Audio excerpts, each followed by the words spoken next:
Computer whiz kid, talented software developer, shrewd businessman, benevolent philanthropist, global health expert.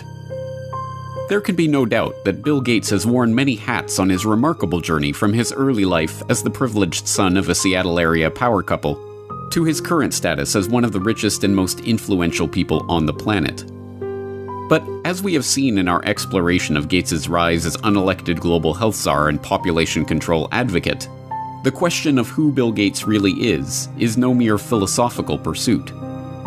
Given that we are currently living through a crisis that has been predicted by Bill Gates, which is triggering a response from the global health organizations that the Bill and Melinda Gates Foundation has bankrolled, and driving us toward a vaccination and biometric ID solution which Bill Gates has been working on for years, the answer to the question, who is Bill Gates, is quickly becoming one of the most important questions of our lives. That answer will not only tell us about the world that we are living in, but about the one that we are being thrust into, and how we can avoid it. Today we will attempt to answer that question as we examine the motives, the ideology, and the connections of this man who has been so instrumental in shaping the post-coronavirus world. Meet Bill Gates.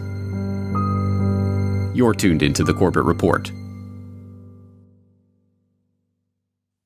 So who is Bill Gates? Some argue that he's a genius who leveraged his natural computer savvy into a billion-dollar fortune. You're called a genius, and no, I don't think that embarrassed you at all. They call you a genius.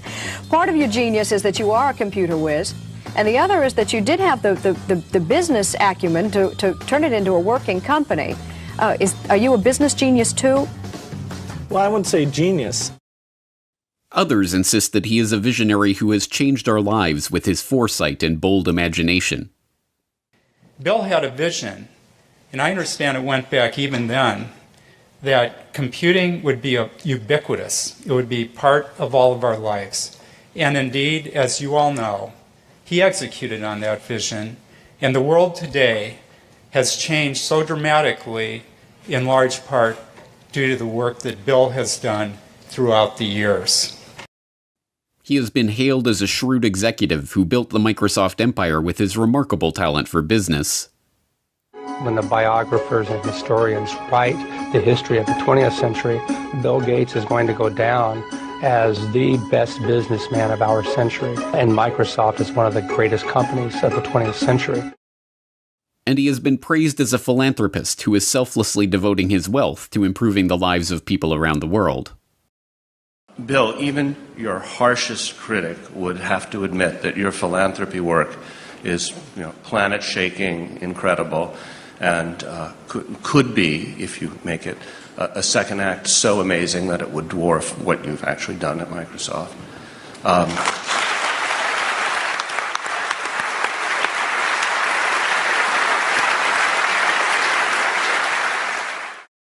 But, like anyone of his status, he has his detractors. In the 1990s, he was often portrayed as the greedy head of the evil Microsoft monopoly. Bill Gates isn't content with his Windows system running just a few PCs. He wants it to run the world, spreading like a computer virus into our faxes, our phones, our TV sets, and yes, even our toasters. But in the age of the coronavirus crisis, he is most often treated like some sort of epidemiologist or leading health researcher. Back here with us once again to talk about this, as well as testing, treatments, and more, Bill Gates, co-chair of the Bill and Melinda Gates Foundation. Bill, thanks so much for being back with us. It's been a little over a month since you were here, and at that time, you said the U.S. had not hit its peak. So at this point, do you think we have peaked, and where do you think we are right now in kind of the arc of the pandemic? But in truth, none of these perspectives are accurate. Microsoft's big break famously came from a deal to provide software for IBM as they moved into the personal computer market. But the deal was not the result of Gates' technical genius or amazing business acumen.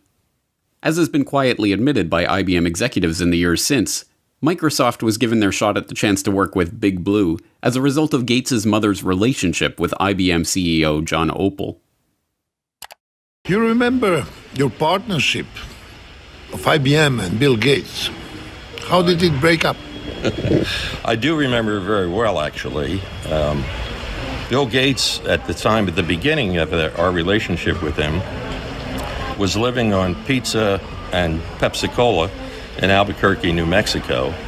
And his mother happened to be on the United Way board with our chairman and asked our chairman to help him.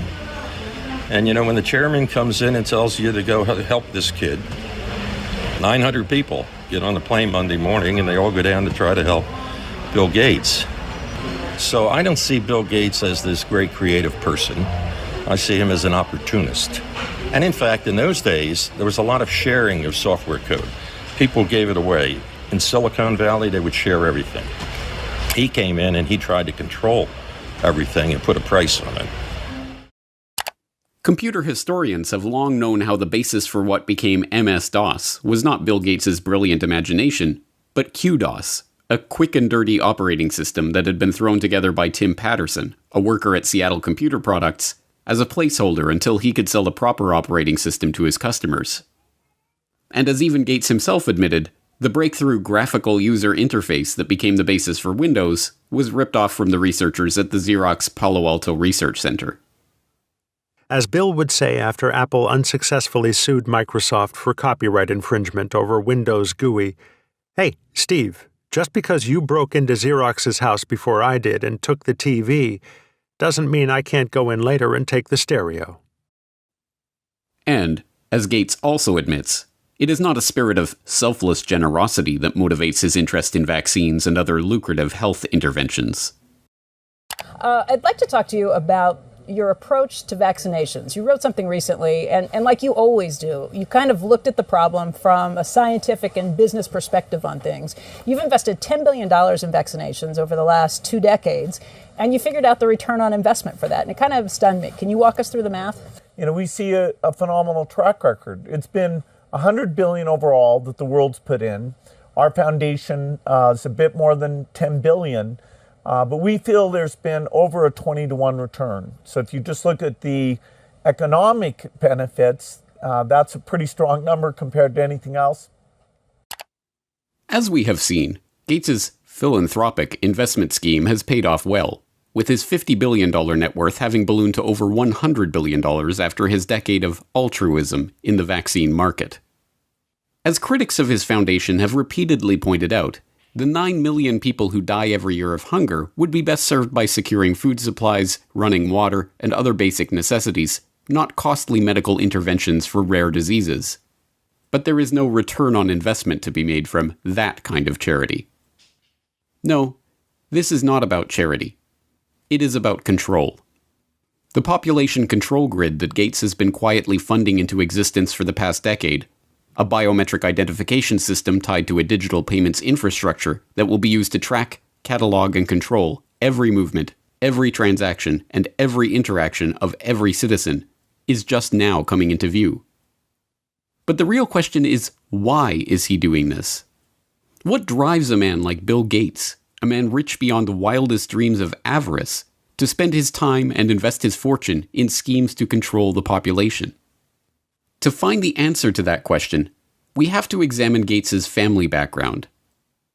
Bill Gates, it should not be surprising to learn, was born into money. His great-grandfather, J.W. Maxwell, was the president of National City Bank in Seattle. His grandfather, Willard, was also a banker, and his grandmother, Adele, a prominent Seattle civic leader. Bill Gates' mother, Mary Maxwell Gates, was a scion of the Maxwell banking family and, by all accounts, as hard-driving as her forebears. She served as a director of several companies, including First Interstate Bancorp and KIRO-TV of Seattle. She served as a regent at the University of Washington, and she was appointed to the board of the United Way of America, where, as we have seen, she persuaded IBM CEO John Opel to help her son in his fledgling software development career. Bill's father, William H. Gates Sr., was a prominent Seattle area lawyer. He co-founded a powerful law and lobbying firm, helped Howard Schultz in his bid to buy Starbucks, served on the boards of numerous companies and organizations, and, along the way, had a profound influence on his son's life and career. My dad was large presence, both physically and in terms of his wisdom. He worked very hard, so he'd leave in the mornings, often before we had breakfast, and get home in time for dinner. I always looked up to my dad in terms of how hard he worked. At the dinner table, my dad would go through various lawsuits and expect us to follow along. He had high expectations. The young Bill Gates, technically William H. Gates III, although his card-playing family dubbed him Trey, learned much from his parents. From his mother's banking family, he inherited a nose for the dollar, as one childhood friend's father called it. From his hard-driving, legal-minded father, he learned the value of legalizing business arrangements. As a child, he even had a legal contract drawn up to grant him the use of his older sister's baseball mitt. These traits would not earn him many friends, but they served him well as he began to bring order to the anarchic software development community of the 1970s. At that time, software for the brand new personal computer market was the realm of computer hobbyists, people whose excitement about the microcomputer revolution and love of engineering and problem-solving led them to develop and share code freely with each other. But this was no good for the young Bill Gates, who, even before Microsoft was off the ground, was already dreaming of commoditizing this hobby and turning it into the basis of a business empire. In 1976, with the ink still wet on Microsoft's first contract with Micro Instrumentation and Telemetry Systems of Albuquerque, New Mexico, the then 21-year-old Gates wrote an open letter to hobbyists, excoriating the early computer enthusiasts who represented his main market for sharing Microsoft's code for Altair Basic. As the majority of hobbyists must be aware, most of you steal your software. Hardware must be paid for, but software is something to share. Who cares if the people who worked on it get paid? Is this fair? The royalty paid to us, the manual, the tape, and the overhead make it a break-even operation. One thing you do is prevent good software from being written. Who can afford to do professional work for nothing? What hobbyist can put 3 man-years into programming, finding all bugs, documenting his product, and distribute for free? The fact is, no one besides us has invested a lot of money in hobby software. We have written 6800 BASIC and are writing 8080 APL and 6800 APL, but there is very little incentive to make this software available to hobbyists. Most directly, the thing you do is theft. The letter was awkward and tone-deaf, as many people have described the young Bill Gates in his social interactions. It heaped vitriol on the very people who would be the customers of any future business, and tried to change an established culture of sharing software code merely by decree. Even Apple computers, which would go on to be one of the prime purveyors of walled garden systems that restrict users' ability to control their own computers, scored an easy marketing victory by responding to Gates's angry letter with a reminder that, yes, folks, Apple Basic is free. But the gauntlet was thrown down, and Gates would have his way. Although freeware and other forms of open-source software development still exist, the establishment of software code as legally protected intellectual property has led to the rise of billionaires like Gates. A nose for the dollar and a knowledge of how to use the legal system to get what you want were not the only things to emerge from Bill Gates' childhood, however.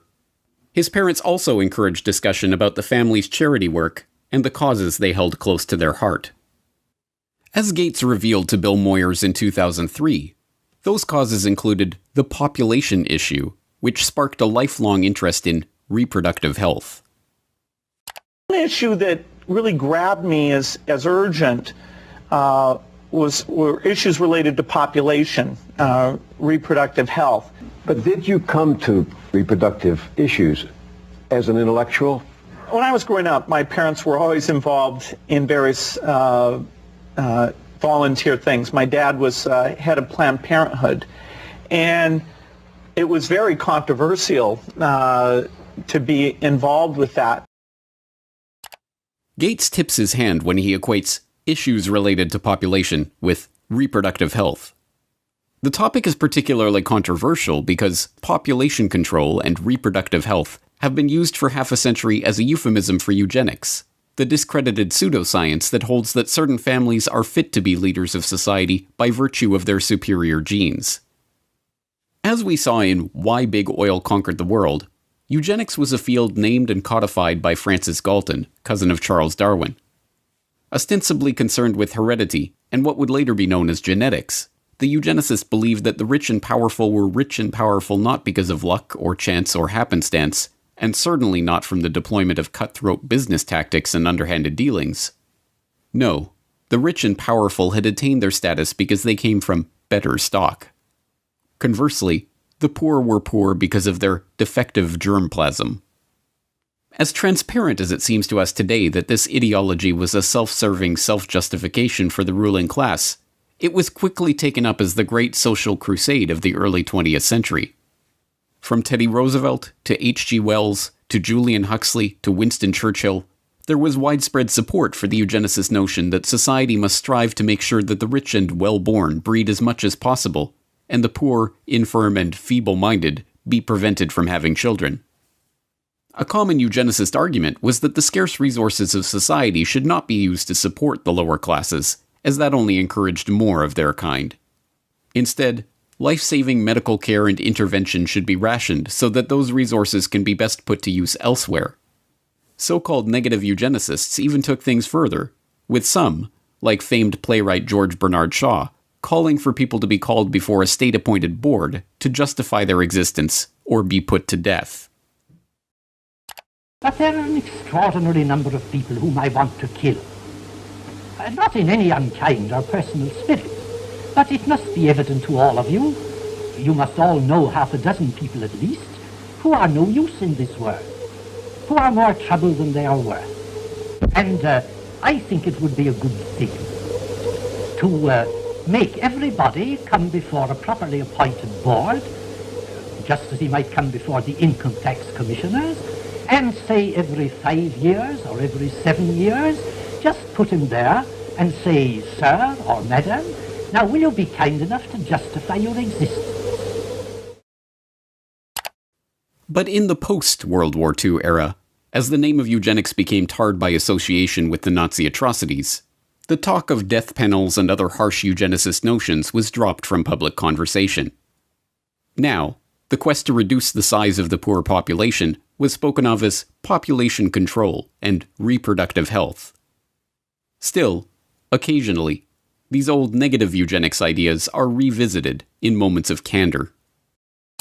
You're raising tuitions at the University of California as rapidly as they can, and so the access that used to be available to the middle class or whatever is just rapidly going away. That's a trade-off society is making because of very, very high medical costs and a lack of willingness to say, is spending $1 million on that last 3 months of life for that patient, would it be better not to lay off those 10 teachers and to make that trade-off in medical costs? But that's called the death panel, and you're not supposed to have that discussion.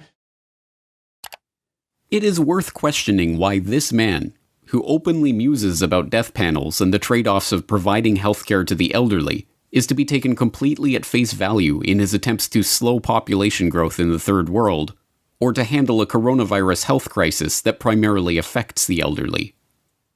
That the Gates agenda is being driven by a eugenicist ideology is suggested by multiple lines of evidence, both historical and current. As we have also seen in Why Big Oil Conquered the World, the Rockefeller family was instrumental in funding and promoting eugenics, both in America and overseas. The Rockefellers helped fund the Eugenics Record Office. The founding director of the Rockefeller Institute for Medical Research, William Welch, sat on the ERO's board and helped direct its activities. The Rockefellers sponsored the studies of the eugenics researchers at the Kaiser Wilhelm Institutes in Germany, including Ernst Rudin, who would go on to draft Nazi Germany's forced sterilization law. And, when the American Eugenics Society became embarrassed of its own name, its longtime director, Frederick Osborne, merely took over as president of the Rockefeller-founded Population Council. This dedication to the cause of public health did not escape the approving gaze of Bill Gates Sr. In a chapter of his 2009 book, Showing Up for Life, called Walking with Giants, he writes admiringly of the Rockefellers and their influence in the field. Every corner we've turned in the field of global health, we've found that the Rockefellers were already there and had been there for years. When we committed to childhood immunization, we found ourselves building on efforts the Rockefeller Foundation had helped launch and fund in the 1980s.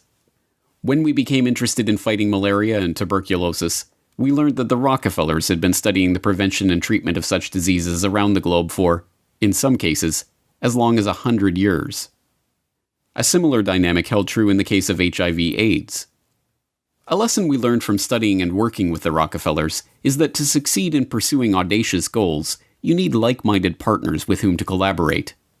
And we learned that such goals are not prizes claimed by the short-winded.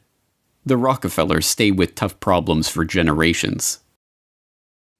As Gates Sr. suggests, it is by working with like-minded partners that such great achievements in the field of global health can be made. For the Gates, these like-minded partners include the Rockefellers themselves. Bill Gates Sr. got to discuss global health, agriculture, and environment with the likes of David Rockefeller Sr. and David Rockefeller Jr. at a meeting on Philanthropy in a Global Century at Rockefeller University campus in 2000. And Bill Gates, as we have seen, co-hosted a meeting on reducing the population with David Rockefeller in 2009. But the most salacious hints of a deeper agenda are not to be found in the Gates' public associations, but in the associations that they have tried to hide from the public. Jeffrey Epstein may be dead, but this story isn't. A shocking new report from the New York Times sheds light on the connection between Microsoft founder Bill Gates and the late Jeffrey Epstein. After Gates' name came up in connection with Epstein and MIT Media Lab, Gates gave a statement to the Wall Street Journal where he insisted he did not have any business relationship or friendship with Epstein. But new reporting from the New York Times outlines numerous meetings between Gates and Epstein and a conversation with Bill and Melinda Gates' foundation, a connection between their foundation and J.P. Morgan to set up a charitable fund that would financially benefit Epstein. You know what I want to know? Why? Beginning in August of last year, a string of information connecting Bill Gates to convicted sex offender Jeffrey Epstein began to emerge. Flight logs revealed that Gates had flown on Jeffrey Epstein's private jet. An email surfaced showing disgraced MIT Media Lab director Joy Ito, who resigned from his position after it was discovered that he had helped cover up Jeffrey Epstein's identity as an anonymous donor to the lab, informing his staff that a $2 million donation to the lab in 2014 was a gift from Bill Gates, directed by Jeffrey Epstein.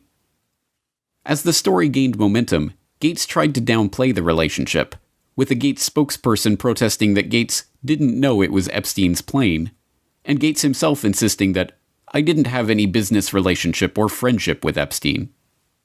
This was immediately contradicted by the New York Times, who reported in October of 2012 that Gates had in fact met with Epstein on multiple occasions, even going so far as to discuss the creation of a multi-billion-dollar charitable fund with seed money from the Bill and Melinda Gates Foundation and J.P. Morgan Chase.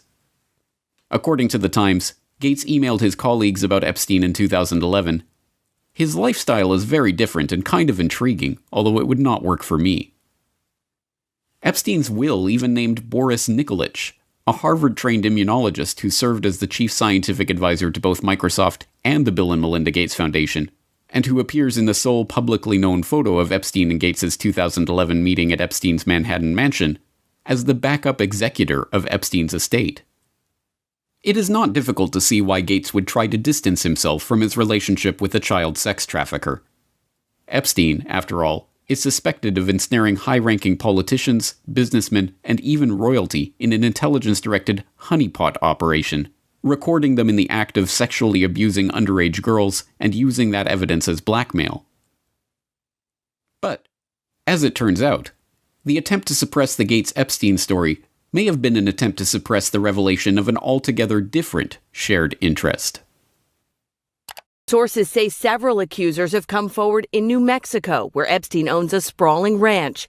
According to a new report published in the New York Times, not verified by NBC News, Epstein wanted to use the ranch for controlled breeding, using his DNA to improve humanity. Citing 2 award-winning scientists and an advisor to large companies and wealthy individuals, the article reports Epstein surrounded himself with leading scientists and would tell them he wanted to have 20 women impregnated at a time on the ranch. The already scarcely believable Jeffrey Epstein story took another bizarre turn in August of 2019, when it was reported that Epstein hoped to seed the human race with his DNA. As the New York Times explained, Epstein's plan to impregnate 20 women at a time at his New Mexico ranch in order to seed the human race with his DNA, a plan he told to a number of the scientific luminaries he kept in his orbit, put a modern gloss on a very old idea. Mr. Epstein's vision reflected his long-standing fascination with what has become known as transhumanism, the science of improving the human population through technologies like genetic engineering and artificial intelligence. Critics have likened transhumanism to a modern-day version of eugenics, the discredited field of improving the human race through controlled breeding. Epstein's interest in genetics led him to sponsor a number of scientists working in the field, including George Church, a Harvard geneticist whose lab received funding from Epstein's foundation from 2005 to 2007 for cutting-edge science. Church publicly apologized for his connection to Epstein, which included several meetings a year from 2014 onward. This was neither the first nor the last time that this unassuming Harvard biologist, whose cutting-edge science often strays into controversial areas, caused a public scandal. In 2019, Church proposed a genetics dating app, which was immediately denounced as applied eugenics. Church also acted as scientific advisor to Editas Medicine, a startup seeking to use the genome editing tool CRISPR-Cas9 to eliminate diseases by deleting the parts of a genetic code responsible for the illness. In 2015, the company announced it had raised $120 million from a group led by Epstein's appointed backup executor, Dr. Boris Nikolic. Naturally, that group of investors included Bill Gates. Yes, Bill Gates is certainly following his father's advice to collaborate with like-minded partners. So the question remains, is Bill Gates motivated by eugenics? Given that eugenics went underground over half a century ago, we are unlikely ever to unearth a frank admission along those lines from Gates himself. After all, there are no longer any card-carrying members of the American Eugenics Society. The society was rebranded in the 1970s when, as the society's founder noted, it became evident that changes of a eugenic nature would be made for reasons other than eugenics, and that tying a eugenic label on them would more often hinder than help their adoption. But there was an American Eugenics Society in the 1920s, and it just so happened to boast a William H. Gates on its member roster. But perhaps that is just a coincidence. And there was an American Eugenics Society in the 1960s, when William H. Gates II was preceded as head of Planned Parenthood by Alan Guttmacher, who simultaneously served as the director of the American Eugenics Society. And perhaps it was coincidence that the Bill and Melinda Gates Foundation organized their London Summit on Family Planning, at which the Gates recommitted themselves to funding population control in the Third World, in July 2012, on the anniversary of the first International Eugenics Congress, held in London exactly 100 years prior. And perhaps it is reaching to compare the young Bill Gates' dating preferences to the genetic-based dating favored by modern-day eugenicists. I interviewed several women who had dated Bill just briefly, and one told me the very first question Bill asked her was, "What did you score on your SAT test?" You know, this is not exactly, what a young woman wants to hear. For Bill Gates, though, he had scored a perfect 800 on his math portion of the SAT, and this was a matter of pride with him, and he wanted to make sure whoever he was dating, had scored a pretty high grade. No, we cannot expect an answer about Bill Gates' true motives to come from Gates himself. By this point, the question of Bill Gates' intentions has been buried under the combined weight of hundreds of millions of dollars of paid PR spin. Like the Rockefellers before them, the Gates have long since learned the secret of enlarging their family fortune, not to mention their control over the human population, by donning the mask of philanthropy. There are many perspectives on Bill Gates. Depending on who you ask, he is a computer savant, a genius businessman, or a saintly philanthropist. But all of these perspectives have been brought to you through PR outlets founded or funded by the Bill and Melinda Gates Foundation. Bill Gates is no longer a subject for historians but hagiographers. Now we must confront the question of why this man is motivated to build such a web of control. Control over our public health agencies. And for all 193 member states, You must make vaccines a high priority in your health systems to ensure that all your children have access to existing vaccines now and to the new vaccines that have recently become available. Control over our identities. And the lack of an ID system is a problem, not just for the payment system, but also for voting and health and education and taxation. And so it's a wonderful thing to go in and create a broad identification system. Control over our transactions. Once financial flows go underground, where you have lots of legitimate transactions mixed in with the ones you want to track, and once they're going over a digital system that the U.S. has no connection to, it's far more difficult to find the transactions that you want to be aware of or that you want to block. And even control over our bodies. But we're going to have this intermediate period of opening up, and it won't be normal until we get an amazing vaccine to the entire world. We must confront the possibility that this quest for control comes not from a selfless spirit of generosity that never seemed to exist before he became a multi-billionaire, but from the same drive for money, the same desire for domination, and the same sense of superiority that motivated him on his way up the corporate ladder. But if the answer to the question, who is Bill Gates, is Bill Gates is a eugenicist, that tells us some important things about the world that we are living in. It tells us that Gates is deceiving the public into supporting his takeover of the world with a false front of philanthropy. It tells us that the goal of the Gates, like the goal of the Rockefellers before them, is not to improve the world for humankind, but to improve the world for their kind. And most importantly, it tells us that Bill Gates is no comic book supervillain, single-handedly directing all of the chaos that is unfolding in the world or single-handedly bringing his own order to that chaos. No, if Bill Gates is a eugenicist, driven by a belief in the superiority of himself and his fellow wealthy elitists, then what we are facing is not one man, or even one family, but an ideology. This is not a trivial point. One man, whatever his wealth, can be stopped easily enough. But even if Bill Gates were to be thrown in jail tomorrow, the agenda that has already been set in motion would continue without missing a beat.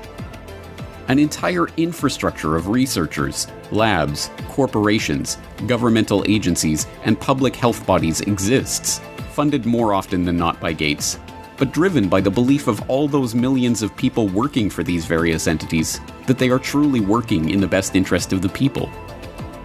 No, an ideology cannot be stopped by stopping one man. It can only be stopped when enough people learn the truth about this agenda and the world of total, pervasive control that is coming into view. If you have watched all 4 parts of this exploration on Bill Gates, then you are now one of the most informed people on the planet about the true nature of this agenda.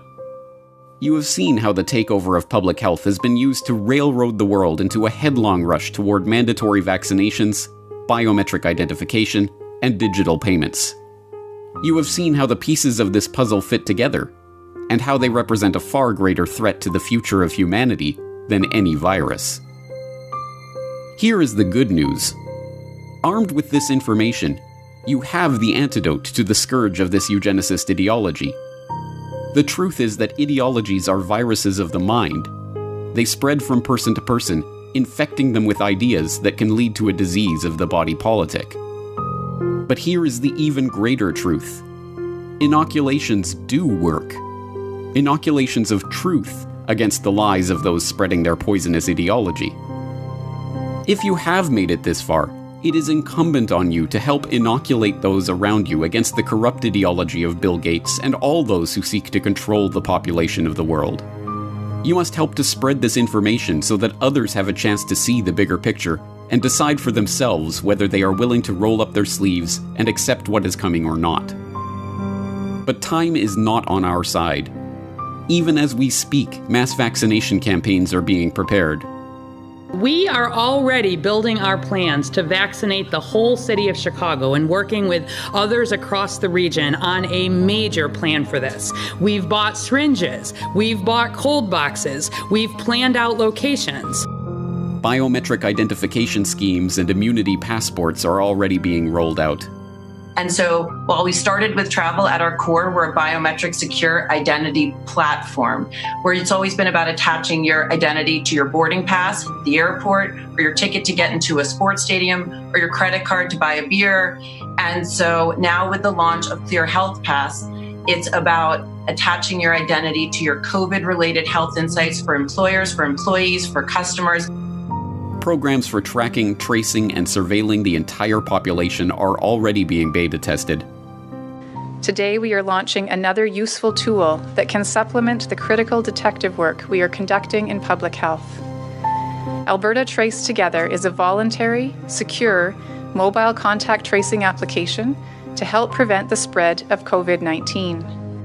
And the digital payment infrastructure, the system of financial exclusion that will allow governments to turn off our access to the economy at will, is being put into place. In order to avoid the risk of transmission through physical handling of money, we encourage the use of cashless transactions, such as mobile money, M-Pesa and otherwise, and credit cards.